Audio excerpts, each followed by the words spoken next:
habari, bonjour, salam, and welcome to the Africa Power Hour. I'm your host, Nadia Abdallah. The Africa Power Hour is a Pan-African visual storytelling platform amplifying stories in Africa and beyond. And as we work towards creating the Africa we want, today's episode is part of a special Unstoppable campaign in partnership with Mastercard Foundation. This campaign honors the International Day of Persons with Disabilities, which is on December 3rd. A time to celebrate resilience and spark conversations about fostering inclusion and equal opportunities for all. Now, our guest today perfectly embodies the spirit of this campaign. Meet Julius Mbura, aka Julio, a blind lawyer, disability rights advocate, and an innovator leveraging technology to empower visually impaired youth across Africa. Now, beyond his advocacy and legal work, Julius possesses an extraordinary skill. He can actually identify cars purely by touching and challenging the perceptions and inspiring many.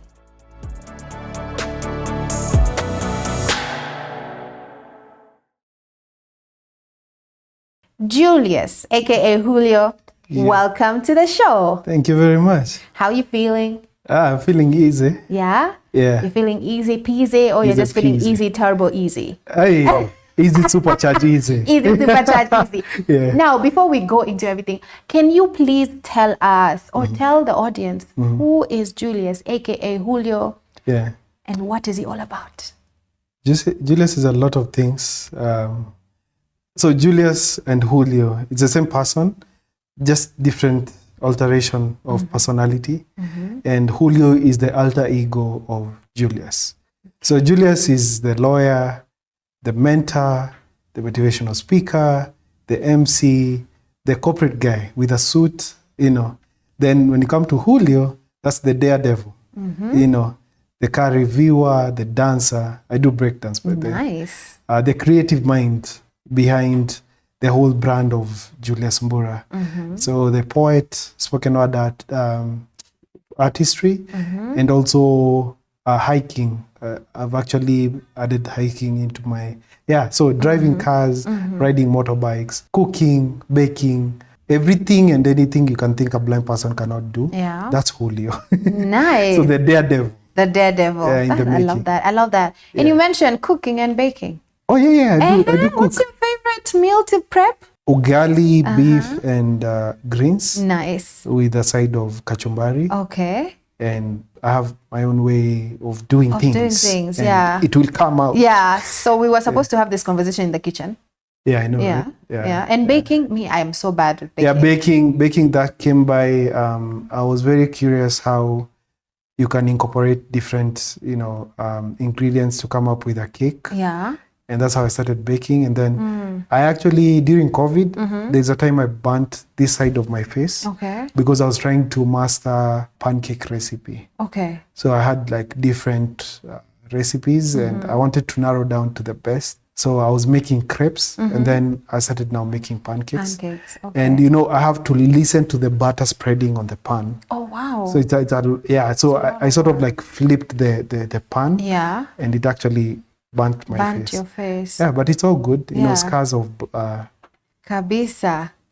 Yeah, victory. Yeah, and from, just speaking to you both on scene and behind scene, one of the things that has come out a lot is your resilience, and passion for the different things. For sure. So I want us to just let's go back a bit. Can you share your journey, especially growing up blind, losing your sight twice, and becoming an advocate for disability rights? Oh yeah.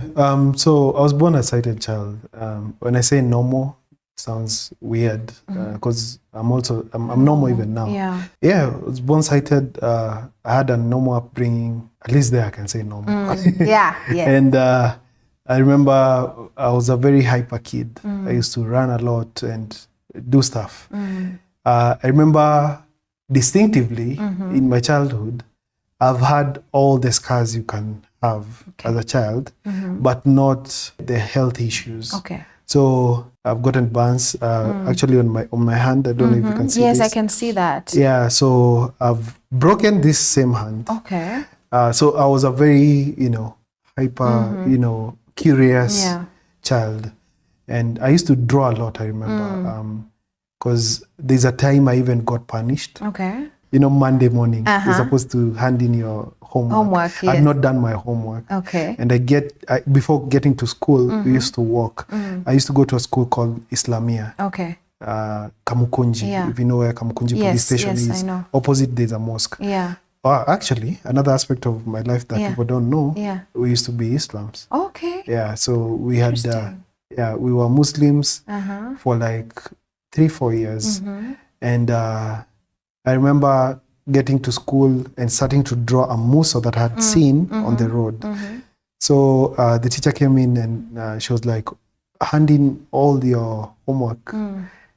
I didn't have anything to hand in. I just had a paper with a very fancy car on it. Yeah. And that is what she took. Yeah. And then she was like, oh, so this is what you've been doing the whole weekend. I was like, no, that was like 15 minutes. I got punished. I was in the sun on concrete for 2 hours, kneeling on my paper. Where? I actually think I bled for a while, but I was so happy that I was actually kneeling on my work. And I think that is where my passion for cars. Anyway, yes. I lost my sight first time at the age of 10. And it was a very dark period for both me and my mom. And I remember it was both gradual and abrupt. The gradual bit, my eyeballs became squintier, but no one was noticing. But one of my aunts noticed and told Mom, this is the way Julius is looking at people nowadays. Mom was like, it's just the upbringing of Nairobi. That's why I don't want him in Nairobi. So I started becoming serious. I started flopping in class. I used to be at the top of a class, started dropping by 3-5 slots. I remember there's a time I used to get from my desk at the back of the class to the front to just read before the teacher rubs the whole thing on the board. And I made it as a cool thing. Because I remember we had a girl in class who had like thick spectacles. We used to make fun of her. So I didn't want to be that guy. Everyone started copying me. So in that process, I was not understanding what is happening. My mom was like, she was called to school. She was like, okay, I think we should seek medical intervention. She took me to a few doctors. The most famous is Kikuya Unit. She took me there, but they didn't see the problem. The issue is, if you look at my eyes, you wouldn't tell that I'm blind. No. Actually, the most ironical thing is that people get drawn to my eyes as the first thing. And because you have beautiful eyes. They're cosmetics. I mean, they're there to look nice. Yes, it's true. It's true. So as you said, someone can't tell. Can't tell. Yeah. It's because the condition I have attacks the back of the eye. So looking at the eye, you wouldn't tell. Okay. You can't tell. Yeah. And we didn't have like technology that would detect. We didn't have specialists at that time. Yeah. And then now when I lost my sight, that is the time. No, before that, I was taken to a school for mentally challenged. Oh, really? Because one of the doctors, my mom fed him information that, when he was young, he had cerebral malaria. And the doctor was like, yeah, it's back. Oh, my God. Yeah. Remember that doctor was called Othiambo. And I used to hate going to school because I was in a setup that I was not supposed to be in. And I'm with kids who have like serious issues, you know, mental, neurodevelopmental issues. Yeah. And I'm there. Even teachers started telling Mom, this is 201 by the way. And they were like, no, Julius is not supposed to be here. This would actually make him get like worse because of the behavioral, you know. And second term, one day I wake up and I'm in darkness. Go back to sleep. I'm like, still very early in the morning. I wake up again because I hear like the daily activities going on, like the cars hooting, kids playing outside and everything. Like everything is on. And I'm like, wow. And you can feel that heat of like midday. And my mom, she used to sell produce to Marikiti, Gikomba. So she had just come in from one of the trips. She used to go to like Kinango, these places, to get like produce from the shamba now, from the farmers. You know, mothers with education. Yes. Strict. So she knew I didn't like going to school. So I hear her coming in. I started scampering, running away, because she came in now to actually beat me up. And I hit the wall. That changed our lives completely. Because that was the realization, ooh, I'm blind. Yeah. And from there, it was hospital after religious leader, after sijui who, healers. We've gone to sketchy people that look like, wizards and stuff. Okay. Some hats that you have to go like this. Go down, yeah. And of course, we are looking for solutions. But there are some doctors who had come from the US. They were camping at Kenyatta Hospital. And one of my aunts was like, hey, why don't you take Julius here? Because at this point, we are desperate. Yeah, that's true. That's how my condition was discovered. I have an underlying condition called maculopathy. Okay. So I have a macular scar. It's a very tiny scar, but because it's at the retina, it's sort of like, it's very painful, especially when it opens up. And my body started fighting back. Okay. So I was blind for like a year and a half, and I was taken now to Thika Primary School for the Blind. And there was like cell regeneration. So I started gaining sight. Okay. Yes. So this time I'm in Thika, I'm adapting to the new reality. And I started getting my sight, excited. Ooh. Yeah. You wake up one morning, you realize you can actually get a gist of the green grass, and tomorrow you're seeing the hanging pole. Yeah. And it got to a place where I could read and write with a pen. So I actually abandoned Braille. Oh, okay. And a white cane, I was like, yeah, I can see. I can see again. And then after like 6-7 months, started going down. So it was a whole roller coaster of emotions. And this time, Kikuya unit, they're keeping tabs. Of course, they want to see progression and all that. And they prescribed glasses for me because it started getting weak. And I started using positives. Okay. These are concave. Yeah. Yeah, they bulge out. Glasses, yeah. Yeah, yes. so I started with positive 14. By the time I was quitting in class 8, I was using positive 25. Where? I still have them. Wow. If I wear them, I look like a professor from Harry Potter. Harry Potter, okay. And they started damaging my sight some more because they were demanding for more and more. So even doctors told me, I remember the last review when I was in class 8, they were like, and high school, kindly consider reverting back to Braille so that you don't strain your nerves and the retina. Yeah. Because once I strain, the macular scar opens and it's excruciating pain. Nadia, you have no idea. Like, I went through this the second time I lost my sight. Okay. And every time it attacks, I have to even hit my head to quiet the pain inside. It's that bad. And even 2019 now, I started getting even blackouts. Anyway, so it was like that. Primary finished, passed well. I had 400 actually. Nice. A record that has never been broken because now we're in CBC. 400 out of 500. But like the national schools couldn't accommodate me, so I had to make a very difficult choice of going to the high school for the blind. Okay. But I was like, success comes in whatever form. It doesn't matter whatever school I'm in. That's what I told my mom. And she was like, okay, you've made the decision. Then high school, I did pure Braille from Form 1. And this is where my sense of touch came to life because you touch more.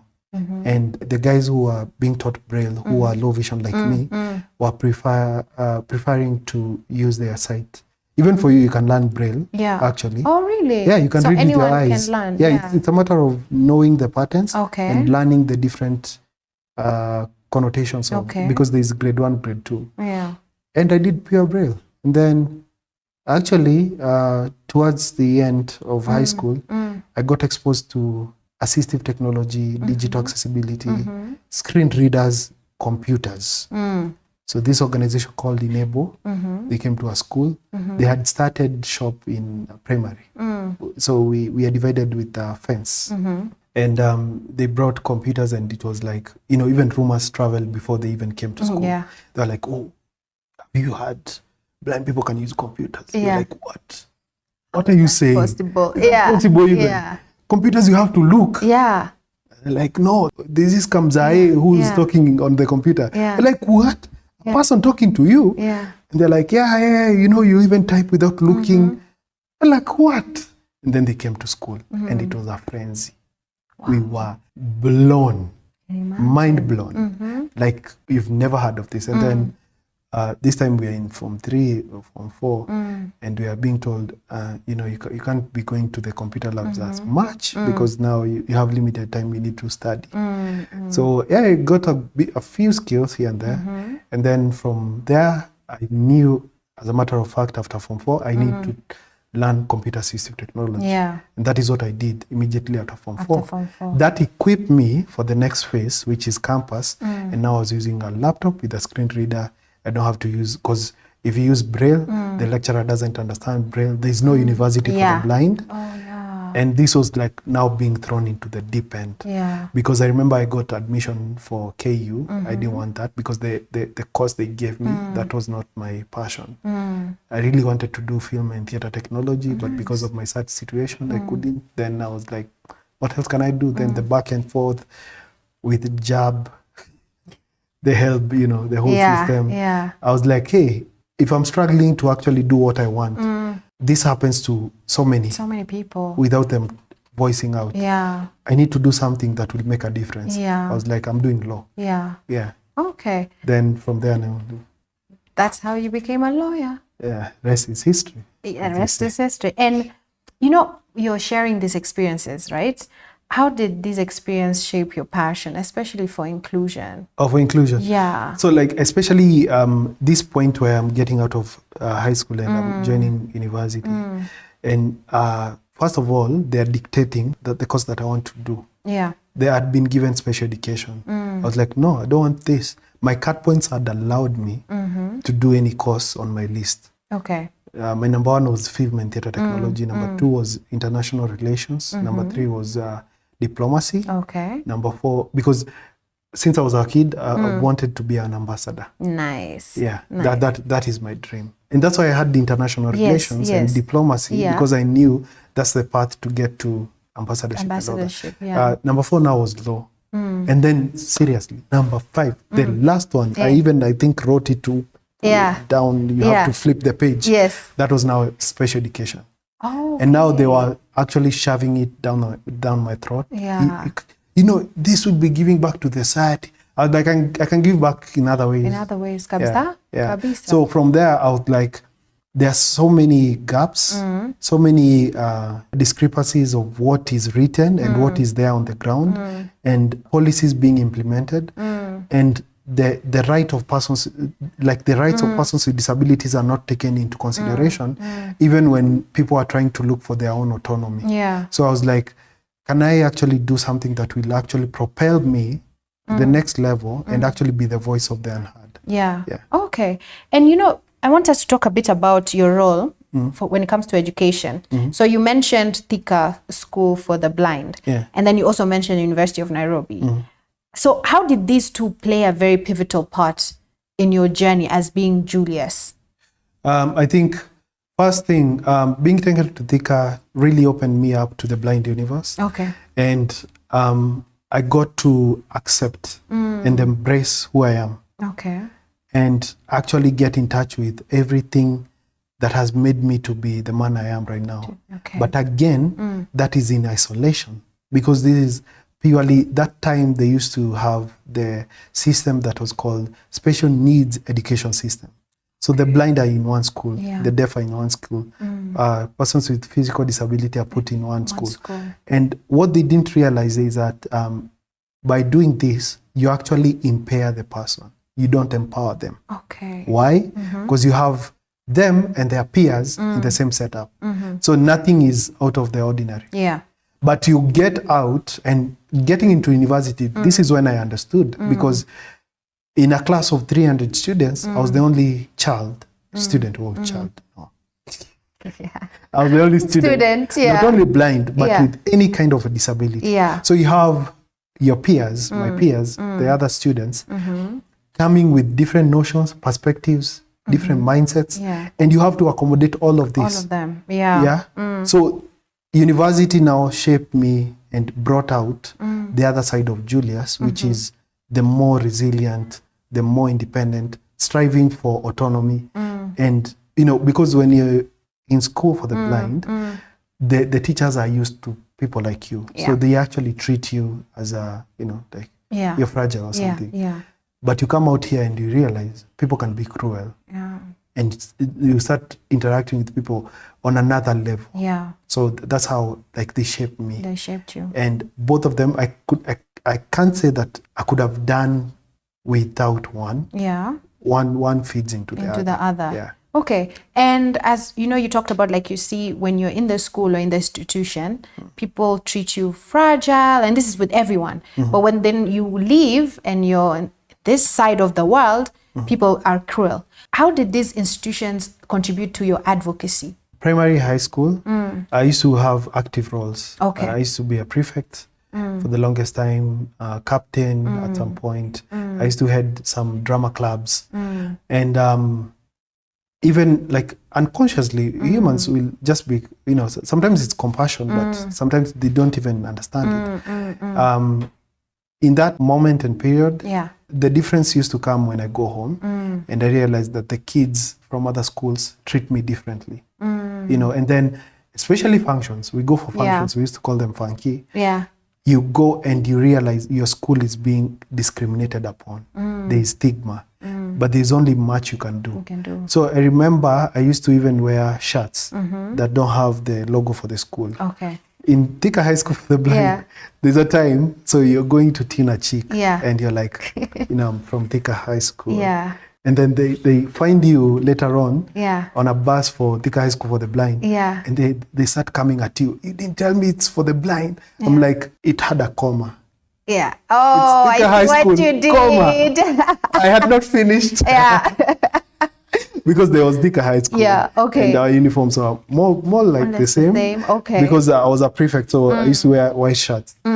So I realized I was ashamed of my disability back then. Because even when I come home, I hear parents telling their kids, don't play with Julius, we'll bring that curse to our house. Really? Yeah. Oh no. Ooh, it's bad. And my mom was actively becoming an advocate and used to fight everyone in our home area. And then university, this is where I realized that I need to actually now stand for my rights. And it started with the course that I want to do. Then from there, when I got into University of Nairobi, it was a fight back and forth because I need reading materials in soft copy. You go tell the administration, they're like, oh, we can't accommodate that. I'm like, then how will I study? Exactly. Then I even at some point got into leadership roles. And I was actually vying for a position. I remember my opponent started saying that I'm using sympathy to actually get votes. And out of that, I got stabbed 7 times. Stabbed? Yeah. Oh my God. And that actually made a society get disbanded by the dean. Because to this day, they can get out with a technicality, but it was 2 days to the elections. And they knew where I was heading. So I actually saw the end of me that day. Sorry. No, it's good. Can I just go back to that, if you don't mind? Like, I'm trying to understand, you vying for a leadership role, I was them stabbing you. What was the relation? I'd say when the society is not ready to embrace change, and they don't see persons with disabilities as these empowered beings, so they're used to us being a charity case.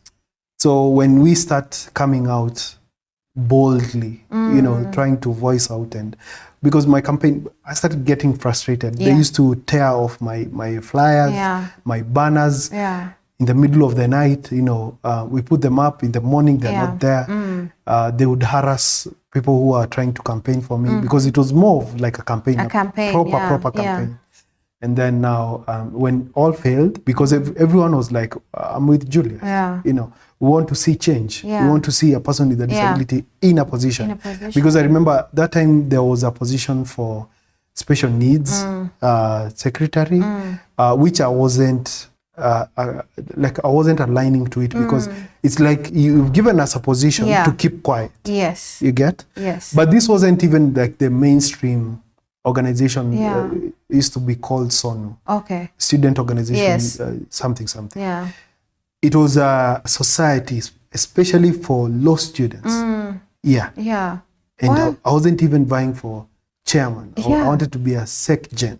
Because I wanted, like, even for every decision being made, to embody inclusion. Inclusion. Yeah. Damn, I'm so sorry. No, it's all good. But that, like, really just shows your resilience. Like, you know, you were standing up to a society that wasn't ready to embrace change.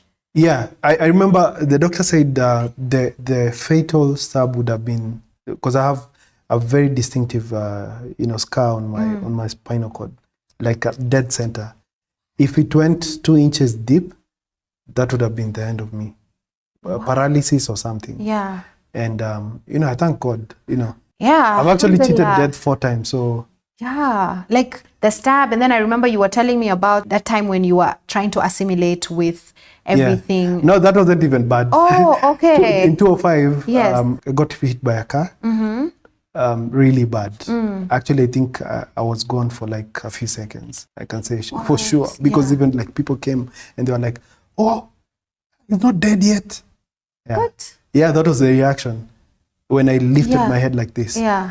But before that, I attempted suicide actually. When I was 10, when I lost my sight. You can imagine at the age of 10. I'm contemplating such. Yeah. So I'm very passionate about empowering, especially children, for them to know that there's so much more. And then 2019, I got into a temporal coma. But this has nothing to do with my disability, by the way. Oh, okay. Just putting out there. Okay. It was a small stomach infection that caused blood poisoning, and that blood went to my brain, and as a way of protecting itself, temporal coma. Yeah. For like a month. Wow. No, it's all good. No, like, wow, but I'm like, I mean, okay, I'm a Muslim. I would say, like, Alhamdulillah, you have a greater purpose, honestly. I believe so. Yeah, you have a greater purpose. Yeah. And you're cool at it. I haven't seen the other side of my purpose, so I need to keep going. Keep going. And now we've met. Yeah, I know. Yeah. Now we've met. We're buddies. Even if you don't consider me one, by force. By force. By force, by fire. So I want us to go into the power of inclusion when it comes to now technology. What is the biggest challenge visually impaired students face in accessing quality education? Access to information. Okay. And resources, reading materials. Yes. Yeah, because first of all, Braille is very bulky and expensive. I can imagine. The reason why we have Enable, I work for Enable by the way, is because we want to complement assistive technology and digital accessibility in education. Like when I was in school, you find one kid, 5 kids using one book, and it's a Braille book, and you have to feel and touch. Over time, the dots fade away. Okay. So you actually, and you don't get all the material transcribed into Braille. Okay. So you get like a syllabus, and all the books have been printed, but the Braille books, it will take like another 2-3 years. Let me give you an example. In campus, if I wasn't using assistive technology, the computer with the screen reader, I'd have been lost completely, because the only material in Braille in the library was the Constitution. That's it. And I don't know who stole it. I'm not saying I don't know. Whoever stole it, please bring it back. And like for the Constitution that you can fit in your pocket, the small Constitution. Yes. That in Braille is 4 volumes. Whoa. And it's this wide, this size, and this fat. Where? 1 volume. That's one. That's 1 volume. If we were to take all the Bible books, Old Testament by itself, they would fill this room. The encyclopedia, you can sleep on it. Yeah. And it will start from here all the way up to here. Yeah. It'll be like a proper bed. Yeah. So it's very bulky to transcribe, and I get it. And it's very expensive for the resources, the Braille materials. Wow. So basically, technology really needs to be integrated. Yeah, it's an enabler. Okay. I am who I am today because of technology. Even me coming here, I ordered an Uber by myself. And it's because it's accessible, I can... Yeah. Okay. And how does Enable Computer Labs for the blind program empower visually impaired youth? I know you've just talked a bit, but... First of all, it's equipping them with digital skills. Okay. And we start this, like a blind kid, first you have to teach them the keyboard layout. Do you know the way the keyboard is Yes. actually designed is for you not to look at it? Do you Makes know sense that? because So you can type the without home looking. keys, Yeah. letter F Yeah. and J, Yeah. they are actually, they have bump dots on them. I don't know if you've ever. Yes. Yeah, that is where you rest your fingers, your index fingers. Oh, makes sense. Because I've always wondered, why do they have like the... Yeah, from there, Yeah. you locate, those are called the home keys. Okay. So you have to return there. Okay. And that's how you locate the whole keyboard. Okay. Your remote, Yeah. number 5 always has a bump. As a bump, yeah. That is a navigational key for the blind. When you feel number 5, Yeah. even for the Cthulhu's, the Yes. phones, Yes. you feel number 5, Yeah. you can feel all other numbers. Yeah, so these are accessibility, you know, but people don't know Yeah. until it's Until even someone... for you. Yeah, I didn't know. Me, Yeah. I always thought those are just... Honestly, I For thought they were beauty. just there. Yeah, I thought maybe it's No, just there. they're home keys. Yeah. So we start equipping them with the digital skills, and then Okay. you find a crop of kids who are really passionate about coding, Yeah. and we actually take them through a coding session. Okay. We even had a boot camp recently where we were taking them through the coding experience, and you'll be amazed. There's a kid who can code a website within 30 minutes. What? Yeah, using HTML and CSS. Wow. I know it's jargon even for me. Yeah. For me, I can't code, Okay. but I can use a computer Yeah. in and out. Yes. So for us, we equip them with that, but we also identify kids who have an extra talent. Okay. Yeah. All right. And so beyond, I know you've mentioned the kid. What is one story that really inspires you, especially in the work that you guys do? For me, it's in different versions because normally I run a mentorship program. It's called Advocacy. And I talk to these kids. Okay. And I've been amazed at the difference that normally comes when we start talking. They're very timid and, you know, laid back and, you know, especially when I bring up, you know, how's home? Yes. Who do you stay with? Yes. You know, they start even making up stories Yeah. to just protect the parents. Yeah. And once I make them comfortable, Yeah. and, you know, relatability is very important. Yes. So they understand that I've gone through Do this. the same thing. Yeah. Then they start opening up. Oh, that's really And nice. when I go back Yeah. and we start talking, they even look for me now. They're Yeah. like, wow. Oh, you're like the big You know, brother. Yeah. Yes. They come to me and they're like, oh, I went home and, you know, this. And now they're even taking me to church. You know, it's a difference that you made without knowing. Yeah. And you make them more aware of their rights. Not even rights, more aware of what like, because some of them are pampered extremely. Some of them are hidden away. So you make them comfortable. Okay. And they start voicing out. Okay. I'm always amazed that the first time they're touching the computers and they feel them and you feel their reaction. Oh, that's really It is like a TV. Yeah. That's really cute. And they feel Yeah. the keyboard and they're like, wow, Yeah. what are these? And they start flicking on them and they make sound and they're like, wow. Yeah. And they really immerse themselves. They're in their own world. Yeah. Yeah. Yeah. Okay, that's really nice. So I want to ask you, what would a truly inclusive education system look like for you in Kenya and maybe even in Africa as a whole? I think they are trying that now as we Okay. speak. And for me, it would look like a setup that does not isolate persons with disabilities in one corner and others in the other corner. Yeah. Because getting into campus and having to experience what I experienced, I wouldn't want that to any blind kid or any kid with a disability. Okay. Because you get there and you start being treated as if you're an outcast. So if we can have a setup of a classroom, which is symbiotic, what they used to have, an integrated system, that was not working. Taking persons with disabilities, children with disabilities to mainstream schools without the proper accommodations. I would have what they used to call the special needs education system, Okay. but have that set up with everything accommodating for a blind or a deaf or a kid with a physical disability, Yeah. and then bring in a crop of able-bodied kids who will come to sort of like have a symbiotic relationship with these kids with disabilities, because that's how you start exposing them to the wider society. Yeah. They don't have to be Julius. Yeah. they go through the system, and then at the end, you're dumped into the deep end where now it's a university setup, and you have to keep up with the fast pace of you're studying, you're doing what, and you have to accommodate all these other things, emotions, relationships, Now, Julius, your talent is unstoppable. Like, you have unique skills. And so your ability to identify cars, I mean, we had a conversation before we got into it. To me, it's really fascinating how just by touch, you can identify. So I want you to share with everyone, like, how did you discover this skill and what does it mean to you personally? This is a born skill. Okay. I was born with it because I used to draw a lot when I was young. Then when I was low vision, because I couldn't draw, like I'm very particular about like body lines and everything, and that's why I'm able to like differentiate cars by panels and body lines and contours. So since I couldn't, I started carving out cars from magazines and newspapers. This is high school now.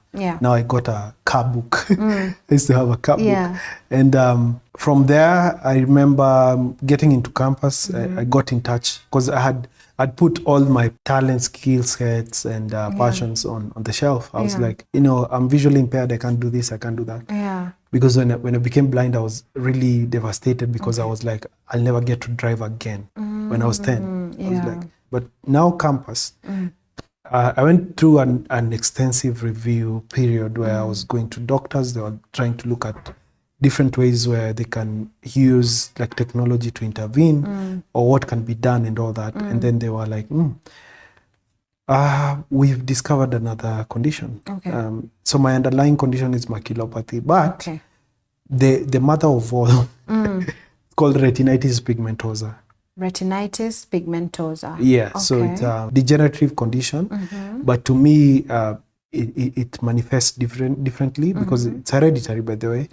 But it goes down, it jumps like 2 generations. So my immediate generation might not have it, might go to the other one. Like when you have 3% of persons who have RP, I'm 1% of the ones who have the aggressive strain. And they told me, the way we are seeing it, you might lose your sight again. And then now I had to be very deliberate and use to the maximum the little sight I had, which was like a vision of 1 meter or 2 meters when it's really bright. And that's how I started like getting in tune with everything, following car reviewers, watching a lot of content, taking manufacturers like Rolls-Royce. I go through everything about Rolls-Royce, BMW, same thing, Toyota. And then I started scaling down to what we have in the country. Especially the Japanese market. Started going through the racing teams, everything, the Gazoo and what. And then I was like, all this is all performance, it's big game, I need to tune it a bit lower to now what we are consuming as a country. The Toyotas, the Suzukis, the all these Mazdas. And now I started listening to engineers, how they're coming up with different body panels. At this time I could see a bit. So I couldn't see like emblems of cars and the names when they're written at the back. So I used to take the shape, the silhouette shape of a car and actually guess the model. And I got really good at it with that little sight. Then I was like, how can I actually equip myself? I started reading more. I didn't know what I'd do with this information. But when I became blind in 2019, I was, wow, I think I was preparing myself without knowing. Nice. And that's how I started, touching cars and trying to put together the visual memory bank I have and the real information with tactile in real time. Damn, that's so cool, by the way. Thank you. I mean, I as I told you, me and cars are like, I know. You just want to see it. Just want to see it, but also like, if you tell me today to check my engine, I don't think I can. I don't even know what engine. I diagnose cars for people, even like Ubers. I normally, get in, I tell them, your bushes are out. They're like, what? How did you know that? There's another one, I told them, oh, by the way, you need to have the bearing on the left tire at the back checked. And he was like, what? I've been struggling. I've taken this car to mechanics. They don't know the issue. I was like, hey, I even like put my seat Yeah. all the way down. Yeah. And I was like, yeah, I can actually tell it's coming from the back wheel. Where? Yeah. Hey, so if you need your car diagnosed, Julius, aka Julio, is your guy. And I want us to talk about like changing perceptions, right? Because part of storytelling, that is what we do, changing people's perceptions. How do your unique talents, when it comes to identifying cars, spoken word, by the way, you still need to drop some lines here, and dance, challenge stereotypes about PWDs? First of all, they start questioning. Oh, so I guess I'm bullied a lot. Oh, okay. Because people are like, oh, you're pretending to be blind. I'm so sorry. No, it's okay. It's the path I chose. Yeah. Because again, as I told you, the society is not ready for change. And they're used to persons with disabilities being helpless, weak. So they see us in that line. But when you start showing people that I can do A, B, C, D, then they start questioning, how are you doing it? But my idea is they better question how I'm doing it rather than question, why can't you do this and that?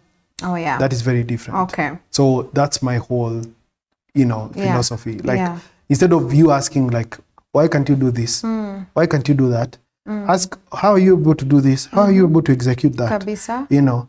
And the beauty of it is that people really appreciate. For those who appreciate, they really appreciate, and they see disability from a different lens. Okay. Yeah. All right. And then when we are talking about bridging the gap, right?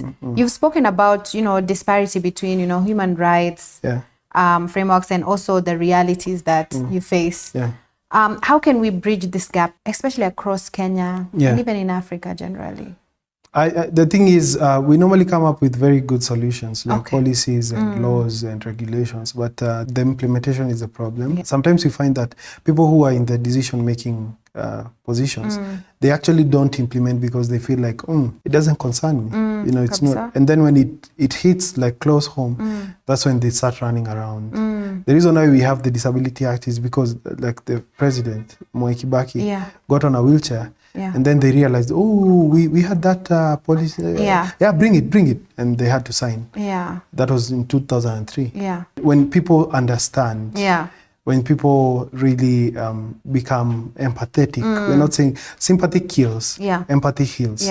So when you become more empathetic, you start understanding what is it that really the disability community needs for inclusion to be realized. Then that way you're actually able to advocate for them and actually, make a difference in whatever capacity that you can do. Be it voting for that bill or that amendment or that, then you should do that. And when we talk about employment and inclusion, what actions do you think should companies and even policymakers take to create opportunities? I think one, looking at persons with disabilities from an angle of merit and not tokenism, where you're giving positions, dishing them out to just look cool or look like you're actually championing inclusion. You employ them for what they're good at, and you also create that conducive environment with reasonable accommodation and also getting to embrace assistive technology in the workplace, but also even their colleagues to also understand that this person is not different in any way. He just needs a bit of, or she needs a bit of accommodation for them to execute ABCD. Okay. And this being a Pan-African storytelling platform, why do you think storytelling is very essential, especially when it comes to reshaping mindsets? I think this is a way of, even getting in touch with humanity. We started with storytelling. In the olden days, people used to sit around the fire and just talk. And let me tell you, you think you're going through a lot until you hear the next person. You think you have it all until you get to learn that there's more and there's even bigger boundaries and borders you need to conquer.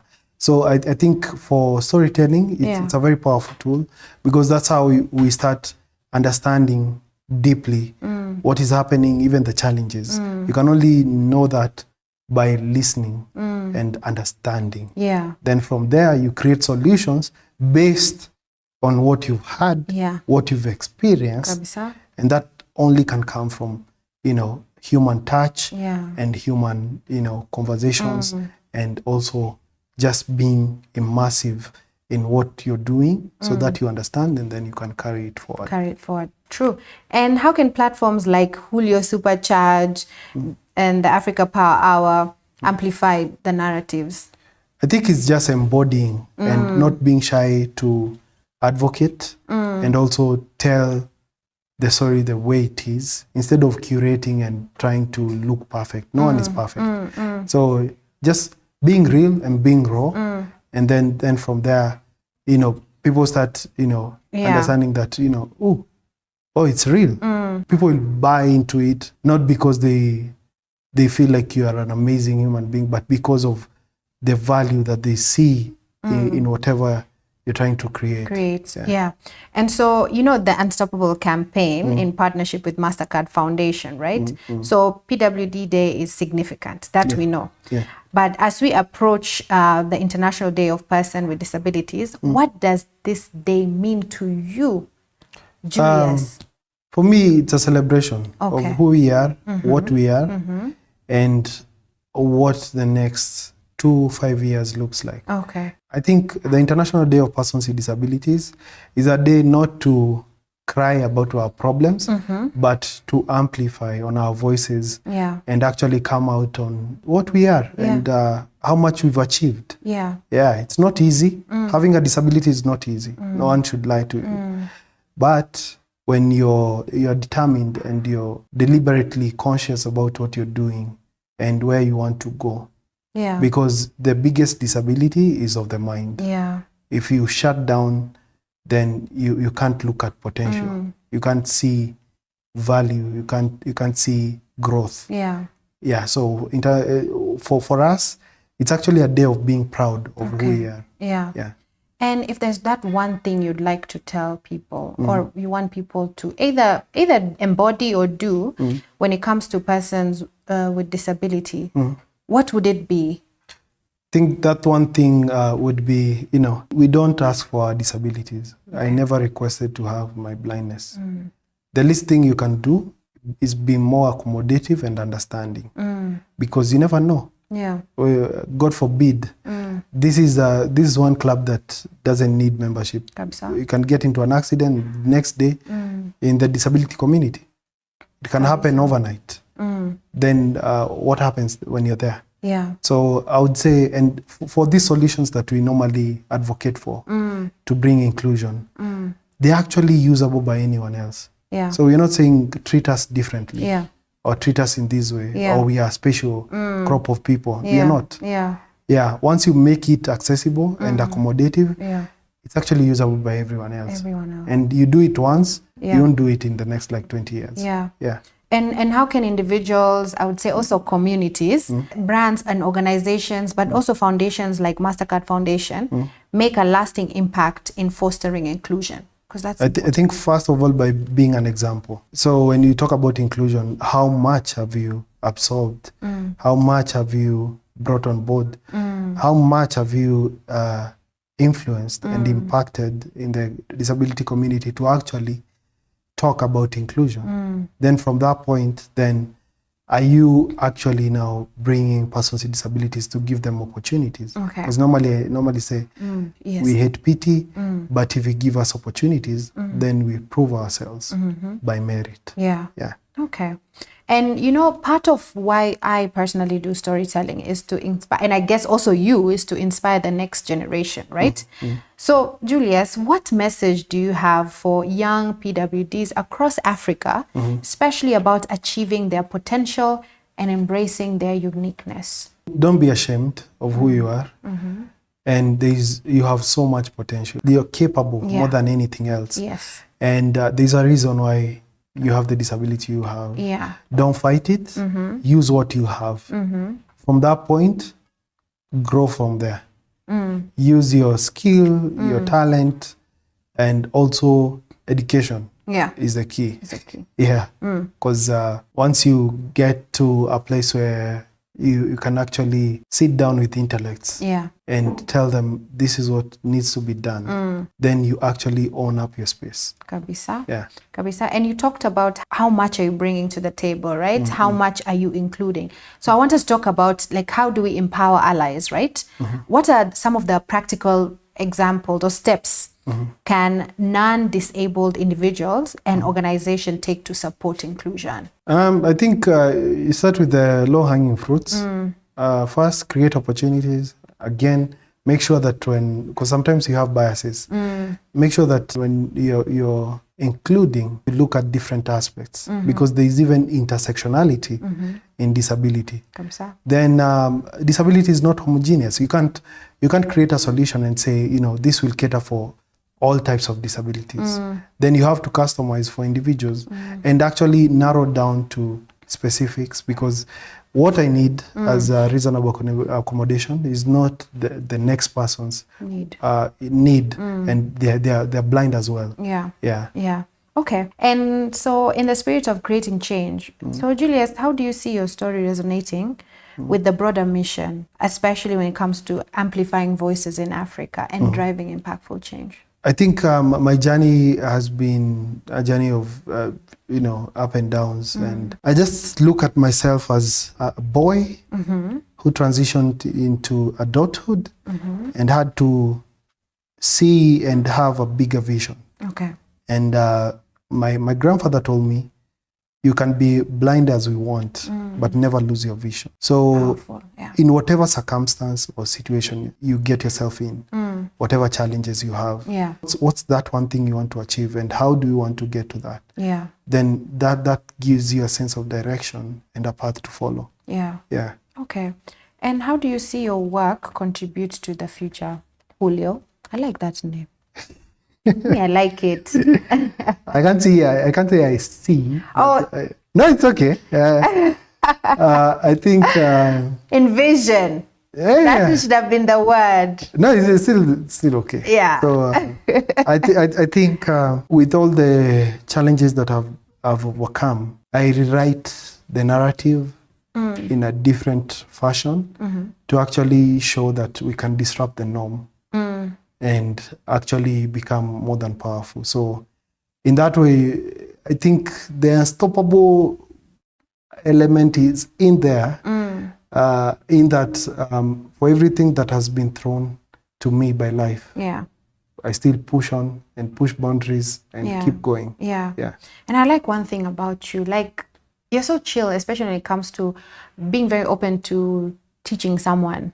Like I'm sure I made some, and you always say like blind, what are they called? Jokes. Yeah. I like that about you. Like you are willing to educate. Yeah.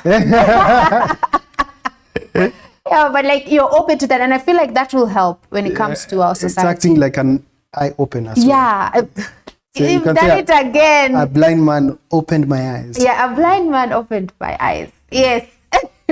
But it's like, I feel like that's what everyone needs. As long as you approach it with an open mind. Because I feel like we live in a society where we're very closed. And it could also be, don't you think so? It could be like how our communities, our world and societies. No, I think when they think of disability, they become archaic because they think of this, it will be a burden. It will be a lot of work. It will be expensive. But again, you're not narrowing down to think how will this transform lives? How will this impact even the work that I'm doing? The other day I was telling people, like the tourism sector, persons with disabilities shy off because they fear the unknown, because we know how we get treated.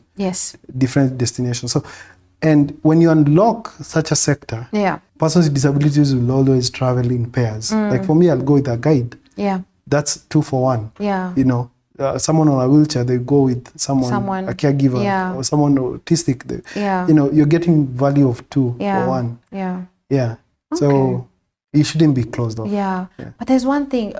So I have been a mental health advocate, I'm sure, for over 10 years. What has been lingering in my mind is the mental capacity that you must challenge, that you go through, or even others. that is never spoken about. And I advocate for mental health, right? I'm always cautious that when it comes to persons with disability, there's not much that is usually invested in or talked about. Yeah. And First of all, how do you feel about that? It's crazy because disability comes with trauma. Yeah. Comes with mental health issues. At a young age, I was contemplating suicide. Yeah. And it's because there's so much that you go through and it's all in your head. Yeah. You know what? Call us the new blind. Attitude is key, plus power of the mind. Stick a little longer and you will find that you're a bit different than our own kind. Bump into you along the streets while on my grind. Hold my hand, I lead the way as you follow behind. No matter that I have inhibitions to fill all my pockets, I still keep a smile on my face, and you cannot take that away from me. I am an apostrophe. I embody myself as a symbol to remind you that there is more to see. I define myself with simplicity, but in me, a splash of diversity, bringing to life the popular phrase of disability is not inability. I'm stumbling in pursuit of grace. I hunt patience with a vengeance, but I'm now seeing life with another vision through a different lens. So call this the blind universe. Ooh, hey, you have taken me to a different universe. Yeah, I know, right? Julius, Yeah. hey, can we access You don't see it come. I didn't see it come. Can we access do you have spoken word online? They have spoken word online. Yeah. There's one I did in DC. Okay. I don't have as much. Okay. I should have.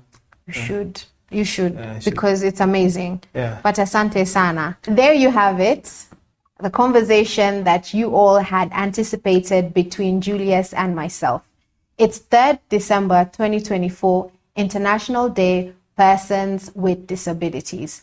Now make sure that you have educated yourself a thing or two. And if you haven't educated yourself, make sure you rewatch this and embrace every information that Julius has shared with us. You know why? Because it's important for us to really embrace certain stories and know how to ignite the light in order for us to build the Africa that we want. The Unstoppable campaign by Mastercard Foundation is meant to educate you, amplify Julius's voice, and you know what else? It's meant to empower you all and welcome you all into a space that you are meant to not only exist, but also amplify. So there you have it. I'm your host, Nadia Abdallah, and this is the Africa Power Hour. Till next time.